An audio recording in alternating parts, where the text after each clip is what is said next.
Archbishop of Canterbury says Christmas spirit not a fairy tale. Fairytale endings are not a reflection of the true spirit of Christmas, the Archbishop of Canterbury is to say.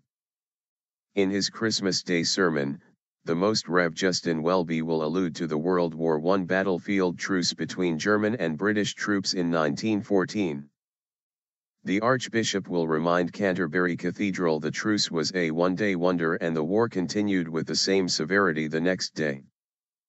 But he will say it does illustrate something of the heart of Christmas. The story of truce, when soldiers on both sides stopped fighting and played football in no man's land on the Western Front, has been highlighted in several other Christmas messages this year. It has also appeared in advertisements. During the service at Canterbury Cathedral, which starts at 1100 Greenwich Mean Time, the Archbishop of Canterbury is expected to say, "At Christmas 1914, soldiers took the risk, crossed a battle line and kindled an evening of friendship and football." The truce illustrates something of the heart of Christmas, whereby God sends His Son, that vulnerable sign of peace, to a weary war-torn world. Not fictional, but he is expected to say the problem with the way it is told now is it seems to end with a happy ever after.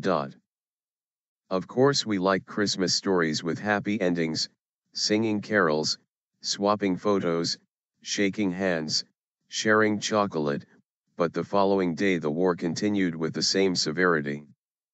That is not the world in which we live. Truces are rare.